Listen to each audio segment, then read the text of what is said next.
com o bem. Verso 4: deleita-te no Senhor e Ele satisfará os desejos do seu coração. Verso 5: entrega o teu caminho ao Senhor, confia nele e o mais Ele fará. Ele te exibirá a tua justiça como a luz, o teu direito como o sol ao meio-dia. E o versículo 7 diz: aquieta-te diante do Senhor e aguarda por Ele com paciência. Não te irrites por causa das pessoas ou da pessoa que prospera, nem com aqueles que tramam perversidade. Oremos. Senhor nosso Deus e Pai, estamos na tua casa para te adorar, te bendizer e te exaltar, Senhor. Nós estamos aqui, ó Pai Santo, para cultuar o teu santo nome, ó Deus. Nós sabemos que todas as coisas cooperam para o bem daqueles que amam a Deus. Senhor, nós somos, meu Deus, um povo especial. Nós somos, meu Deus, um povo privilegiado. Temos a oportunidade de reunirmos para adorar o Senhor, para cultuar, coisa que muitos no passado não podiam. Então nós adoramos ao Senhor de todo o coração. Falai conosco e nos abençoai em nome de Jesus. Podemos assentar, irmãos. Irmãos, confiança em Deus. Hoje vamos falar sobre confiança. Irmãos, a palavra confiança, etimologicamente, que é a ciência que estuda as palavras, a etimologia da palavra confiança vem de confiar, e vem do latim confidere. E o que isso quer dizer? Que deriva do sufixo fidere, do latim. Sufixo, fidere, do latim, que quer dizer fé. Então, ter confiança é ter fé. Quem tem fé é uma pessoa que tem confiança. E confiar é ter fé. E quem confia em Deus, irmãos, nas promessas de Deus, não tem como não ser pessoa de fé. Aqui em Hebreus 11, versículo 1, está escrito que a fé é o firme fundamento das coisas que se não vê, a prova daquelas que nós não vemos. Então, fé é prova, fé é certeza. E o mesmo livro de Hebreus 11:6 fala que sem fé é impossível agradar a Deus. E aquele que se aproxima de Deus, tem uma coisa: tem que crer que Ele exista e que Ele é abençoador daqueles que o buscam. Quem tem fé, irmãos? Pessoas que leem a Bíblia. Diz a Bíblia em Romanos: a fé vem pelo ouvir, ouvir pela palavra de Deus. Então, quem estuda a palavra de Deus, quem ora, é pessoa de fé. E a palavra de Deus está repleta de passagens que ressalta a confiança do homem para com Deus. A palavra do Senhor está repleta de gente que tem fé. Só de versículos que tem a palavra confiança são 123 em toda a Bíblia. A palavra confiança é muito usada por Deus. Servir a Deus exige confiança. Eu já falei em Hebreus 11. Sem fé é impossível, não dá para agradar a Deus. O que é fé? Fé é acreditar, fé é ter certeza. Se você vê, Hebreus fé é prova. Quem tem fé na palavra de Deus sabe, vai dar certo. Deus está do meu lado. Exige o que é ter fé? Exige você acreditar naquilo que você não vê. Hebreus 11:1, quem tem a Bíblia, Hebreus 11:1. Hoje nós estamos sem data show. Hebreus 11:1. Nós vamos verificar nas minhas palavras. Quem que aí diz? Hebreus 11, versículo 1. Ora, a fé é a certeza de que haveremos de receber o que esperamos, e a prova daquilo que não podemos ver. Resumidamente, fé é certeza. Primeira parte do versículo. E fé é a prova daquilo que não podemos ver. Fé é certeza, fé é prova. Quem tem fé tem certeza e tem prova. Qual é a prova que Deus vai me abençoar? A minha fé. Qual a prova que você tem que tudo vai dar certo? A minha fé. Amém. Qual a certeza que você tem que o que você está empreendendo vai dar certo? A minha fé. Meu Deus, não me deixe enganar. Exige então fé, exige acreditar no impossível, naquilo que não vemos, perdão. Esperaram o impossível aos homens, sabendo que para Deus não existe impossível. Ora, quem tem fé, espera o impossível para os homens, sabendo que para Deus não é nada impossível. Para os homens é impossível, mas para Deus não é. Lembra quando Jesus falou sobre as riquezas? Dificilmente um rico herdaria o reino de Deus. É mais fácil um camelo passar pelo buraquinho de uma agulha, pelo fundo de uma agulha, do que um rico herdar no reino de Deus. O que Pedro falou? Os apóstolos: Senhor, sendo assim, quem pode ser salvo? Os impossíveis aos homens é possível para Deus. Para Deus nada é impossível. Era impossível para o povo de Israel sair do Egito. Tinha caminho por terra? Tinha caminho mais fácil? Claro que tinha. Deus mandou eles para o rio, para o Mar Vermelho. E Deus é tão bom que mandou o exército do faraó atrás do povo de Israel. E eles começaram a ouvir a fumaça levantando, e eles ficaram com medo, começou a gritar. Deus falou para Moisés: o que você tem na mão? Cajado, toca nas águas. Quando Moisés tocou nas águas, elas não sabiam. Sabia disso? As águas não sabiam. Começou a ventar a noite toda. E aquele vento começou a soprar, e aquele vento mandado por Deus abriu as águas. Você tem que tocar as águas para o milagre de Deus começar a ser trabalhado. Moisés obedeceu, pegou o cajado e tocou nas águas. E Deus começou a trabalhar uma libertação para o povo de Israel. A sua fé, você vai tocar no Senhor e Ele vai se encarregar do milagre. Como? Eu não sei, Deus sabe. Eu achava que nós não íamos dar conta de fazer essa obra. O nosso dinheiro não é muito, mas o nosso Deus, Ele é bom e misericordioso. Então, olha só, você precisa acreditar no impossível aos homens, sabendo que para Deus tudo é possível. Não é porque o outro não crê que você não vai crer. Nós estamos vivendo uma época de muito. As pessoas estão como o Salmo 1, levada pelo vento. Nem vou falar o termo que veio na minha cabeça agora. Agora tudo é proibido, né? E para falar que se aplica mais, é preconceito. O que é? Não pode chamar outro de preto porque é preconceito. Não pode chamar de negro que é preconceito, né? Então agora tudo está difícil. Então que nem o Salmo 1, levado pelo vento. O vento está tocando para cá, todo mundo vai. O vento tocar para lá, todo mundo vai. Irmão, servo de Deus não é guiado pelo vento, não. Servo de Deus é guiado pela palavra de Deus. Se a palavra mandar, ele vai. Se a palavra não mandar, ele não vai. José confiou em Deus lá no Egito, numa terra estranha, de língua estranha. Deus foi com ele. Eu não sei quanto tempo que José ficou lá no Egito sem não entender nada.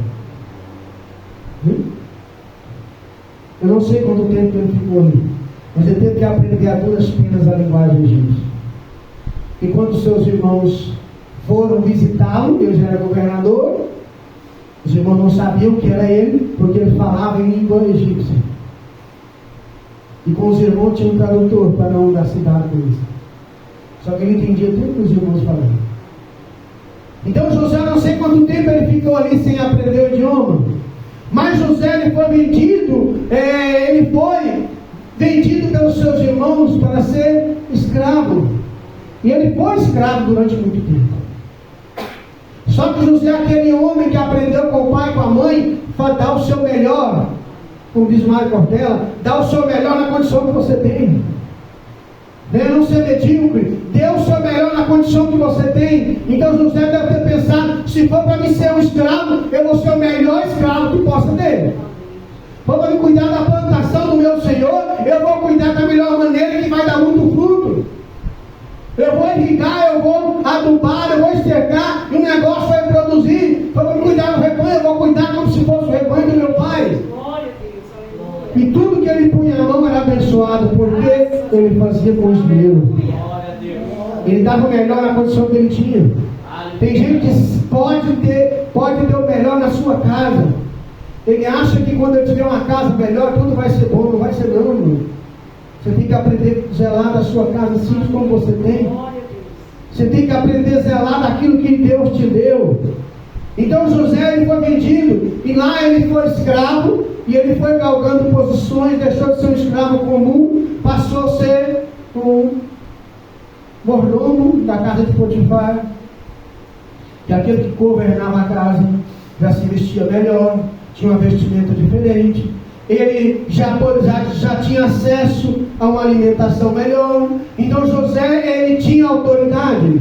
Depois ele foi rebaixado para preso da prisão, ele saiu para ser governador. Sabe o que é melhor, irmãos? José confiou em Deus. E por José confiar em Deus, ele estava no Egito. E ele não pensou, meu Deus, será que quem que eu vou casar, hein? Tem uma moça aqui que eu conheço que me agrada. As moças que eu conheço são tudo escravas, que me casar com escrava não. Eu não sei se eu falo isso, não é assim. Mas ele confiava em Deus. E um dia Deus deu um sonho para Faraó que ninguém sobre a terra podia interpretá-lo. José, então, já tinha interpretado o sonho do copeiro. Os irmãos conhecem a história, que ele foi absolvido, e o padeiro foi condenado, e o copeiro, depois de 2 anos, lembrou: olha bem que uma vez aconteceu isso assim, assim, e eu fui parar na prisão lá, tem um servo hebreu. Ele é servo de Potifar, está preso lá, e ele pode interpretar sonhos. Mandaram chamar José. E eu não acredito que ele foi lá na frente do faraó do mesmo jeito que ele estava na prisão, assim. Ele deve ter passado por um salão de beleza egípcio, deve ter tomado banho, deve ter se limpado, barbeado, porque Egito não anda com aquela barbona como judeu, é diferente, não judeu daquela época. E ele foi na presença do faraó, que era o rei, interpretar o seu sonho. E quando ele interpretou o sonho do faraó, que não é o objeto do nosso estudo hoje, o objeto do nosso estudo hoje é a confiança em Deus. José tinha sonhos e projetos. Um desses sonhos era ter uma família. Quando ele interpretou o sonho do faraó, de acordo com a vontade de Deus, ele aconselhou aquele homem, falou assim: olha, faraó, só me dá, eu que estou falando, ele não falou isso. Eu vou te dar um conselho. Vai ter 7 anos de fartura. Nos 7 anos de fartura, ele falou sobre 7 anos de fartura, 7 anos de escassez. Muita fome. Vou te dar um conselho: 7 anos de fartura, faz celeiro, aumenta seus celeiros, ajuda uma parte, para que quando vier os 7 anos de pobreza, de escassez, ninguém passe fome. O faraó gostou do conselho dele. José deu o seu melhor na condição que ele tinha.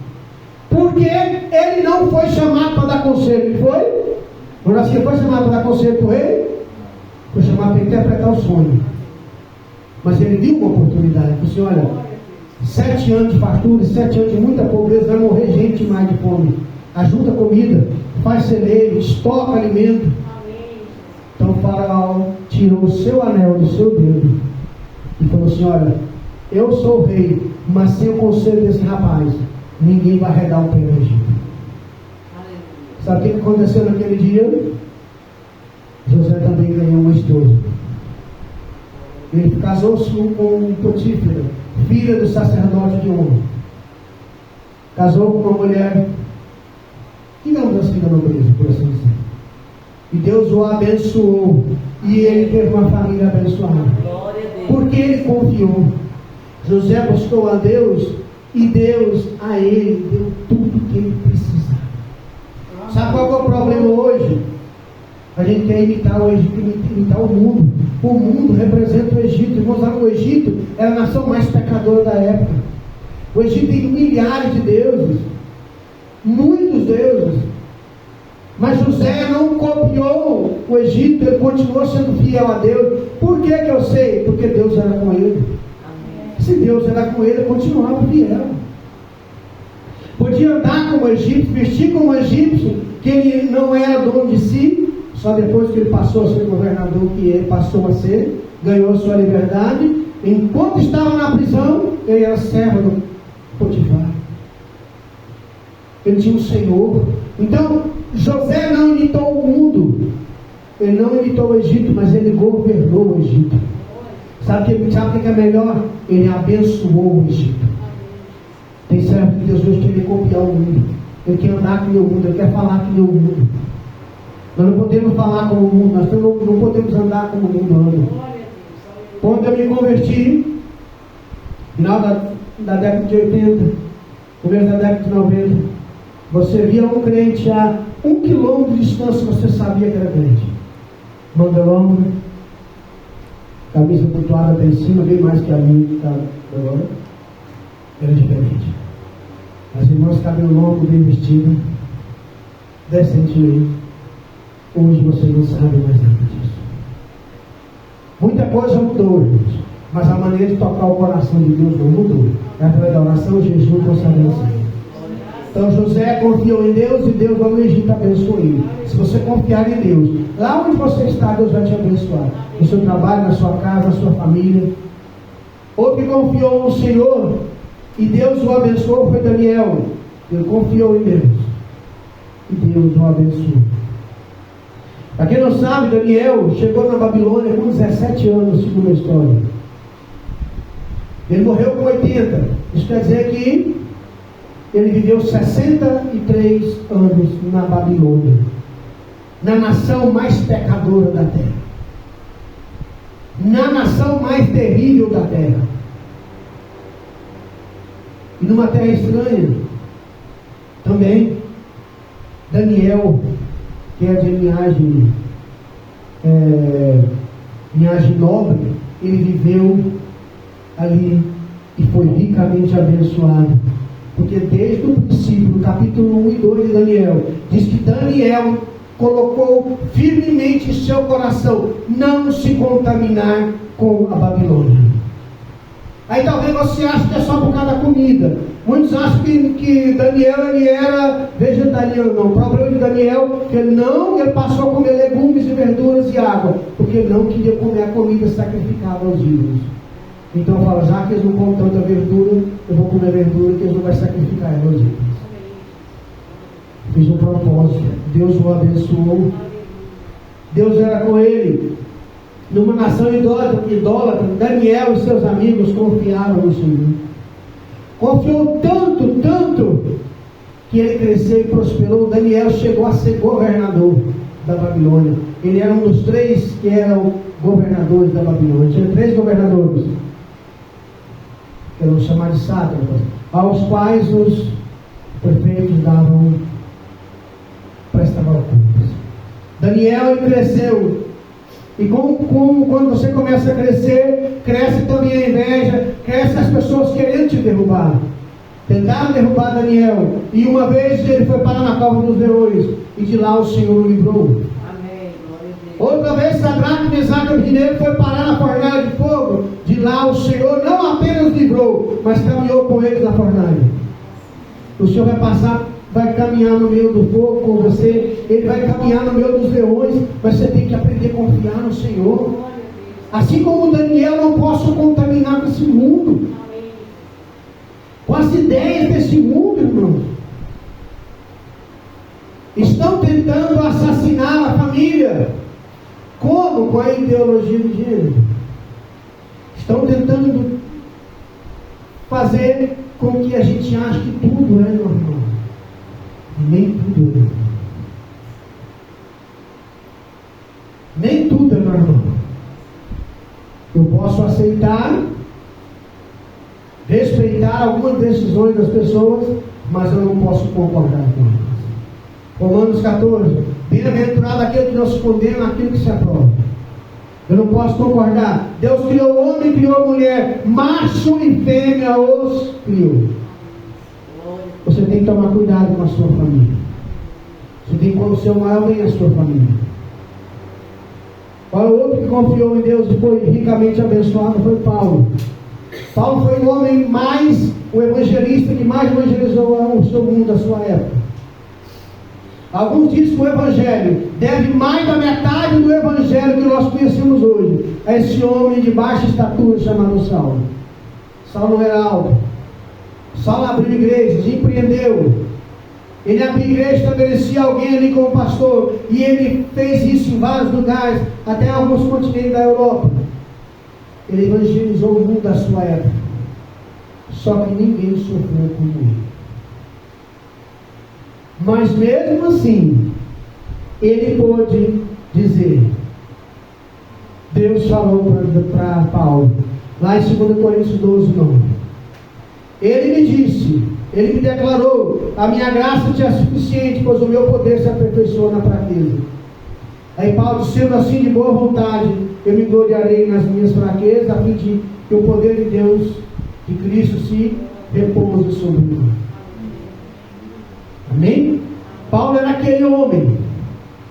E ele ainda diz mais no versículo 10, por esse motivo, por amor de Cristo, posso ser feliz nas fraquezas, nas ofensas, nas necessidades, nas perseguições, nas angústias, porquanto, quando estou enfraquecido, é que eu sou forte. O mesmo Paulo, em Filipenses 4:13, diz, posso todas as coisas naquele que me fortalece. Por quê? Olha, ele diz assim, olha, por esse motivo, eu posso ser feliz nas fraquezas. Porque muita gente acha que é fraqueza, eu dou glória. Sabe por quê? Porque eu aprendi que Ele cuida de mim. Eu confio nele. Paulo já andou todos os sentidos. Eu falei esse dia para trás, lá em Coríntios, que ele foi apedrejado. Ele levou 3 vezes, ele levou 39 chibatadas. O homem foi apedrejado, o homem sofreu naufrágio, mas em todas essas coisas nós somos mais que vencedores. Nós temos que confiar em Deus também. Sabe o que diz Salmo 45:5?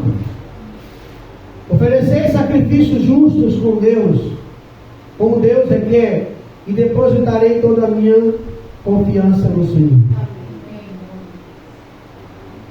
Oferecei sacrifícios justos, como Deus requer. Depositai toda a vossa confiança no Senhor. O que é um sacrifício justo? Deus nunca requer de você nada que você não possa fazer.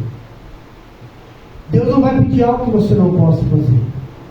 Deus nunca pede um sacrifício que não esteja ao seu alcance. No passado, o sacrifício o que era? Oferecer um cordeiro, e aquele sangue que o sacerdote via derramado sobre o altar ali era oferta de sacrifício ao Senhor. Era para abençoar seu lar, sua família, sua vida. Hoje o sacrifício é negar o mundo. O sacrifício hoje é negar-se a si mesmo. José teve que sacrificar no Egito, não teve? Continuar fiel ao Senhor. Quando ele fugiu da mulher do Potifar, ele deixou sua capa na mão da mulher, saiu só com as vestes baixo. Ele estava sacrificando, se eu posso até perder minha vida, mas a minha confiança em meu Deus eu nunca vou perder. Era um homem que sabia o que queria da vida. Daniel teve que sacrificar muita coisa da Babilônia para ser fiel ao Senhor. E nós, irmão, o que nós estamos fazendo? O profeta Ageu, o que ele fala lá em Ageu capítulo 1? Não é hora de vocês habitarem em casa aparelhada, toda pintada, bonita, e a casa do Senhor está em ruínas. Olha, cuida primeiro da minha casa. Isso quer dizer, cuidar da minha fé primeiro. Mateus 6,33, buscar em primeiro lugar o reino de Deus. Toda a sua justiça, as outras coisas serão acrescentadas. Romanos 5,5, e a confiança não nos decepciona, porque Deus derramou o seu amor em nosso coração, por meio do Espírito Santo que Ele mesmo nos outorgou. Olha só, o amor de Deus é derramado no coração de quem confia nele. Eu gosto do versículo lá em Hebreus 10:35, que lá a Bíblia vai dizer, ó, não abandoneis, portanto, a vossa confiança, ela tem grande galardão. A sua confiança que vai trazer o galardão que você quer. Você pode perder tudo, menos a confiança em Deus. Abra a sua Bíblia aí no Salmo 37, verso 34. Esse verso ontem me chamou muito a atenção. E eu olhei naquele James aqui que eu estou. Salmo 37, 34. Esse versículo aí tem algo maravilhoso. Espera no Senhor e confiante segue sua soberana vontade. Ele te exaltará, dando-te terra por herança, e verás os ímpios serem destruídos. Vou ler de novo. Espera no Senhor e confiante segue sua soberana vontade. Você tem que seguir a soberana vontade de Deus. Tem algo que Deus quer para a minha vida e para a sua vida. Eu vi uma frase de Dom Wesley, assim: olha, Senhor, não permita que eu desperdice a minha vida. Eu não quero desperdiçar a minha vida. Tem gente desperdiçando a sua vida. O melhor para você é a soberana vontade de Deus. O melhor para o seu casamento é a soberana vontade de Deus. Ore com a sua esposa, ore com os seus filhos, ore com a sua família e busque a vontade de Deus. Leia a Bíblia com a sua família e fala do amor de Deus para aqueles que você ama. O melhor trabalho está na soberana vontade de Deus. O seu trabalho, faça ele que seja dentro da vontade do Senhor. O melhor para a sua família está dentro da soberana vontade de Deus. O melhor para os jovens está dentro da soberana vontade de Deus. O melhor para essa geração está dentro da soberana vontade de Deus. Estamos vivendo uma geração que já não sabe mais o que é pegar a Bíblia e ler. Eu tenho a Bíblia no aplicativo também, mas não se compara com a Bíblia. Quando eu quero que Deus fale comigo, essa aqui não serve. Isso é coisa minha, tá? Não é sua. Tem que ser a palavra escrita. Eu tenho que abrir ela. Eu tenho que estudá-la. Por quê, irmãos? Porque eu tenho que tentar buscar a soberana vontade de Deus para a minha vida. Para isso eu tenho que confiar nele. Imagina o que passou na cabeça de José quando ele caminhava com os ismaelitas lá no deserto, onde seus irmãos venderam ele, tirando daquela cisterna, até chegar no Egito. Alguns dizem mais de 300 quilômetros. O que passou na cabeça daquele rapaz? Chegou lá tudo queimado no sol, chegou lá cansado, desnutrido talvez, magro, mas ele chegou com fé. O ser humano não tem que ter fé, você tem que se agarrar a alguma coisa. Hebreus 11, sem fé é impossível agradar a Deus. Foi dito muito aqui na última semana, Salmo 51, onde Davi diz: cria em mim, ó Deus, um coração novo, renova dentro de mim espírito inabalável. E eu gosto quando ele diz: Senhor, não retire de mim teu Santo Espírito. E eu gosto mais ainda quando ele diz: Senhor, restitui a alegria da salvação. Eu quero sentir a alegria de novo de ser salvo. Eu quero sentir a alegria de estar na igreja de novo. Eu quero sentir a alegria de estar com a minha família de novo. Irmãos, como é triste você ver as pessoas, você entra lá nas redes sociais, você vê a pessoa, uma foto da família, está com churrasco maravilhoso, comendo, bebendo, todo mundo alegre, mas você olha para a mesa, está tudo cheio de garrafas de cerveja. Você olha para as pessoas, estão tudo mal vestidas. Você é servo de Deus em casa, no trabalho e na escola. Aonde você estiver, você é servo de Deus. Aonde você está, você é exemplo. Ser cristão é ser o seguidor de Cristo. Vamos ficar em pé. Pedir ao Senhor que nos abençoe. Obrigado pelos irmãos que vieram hoje.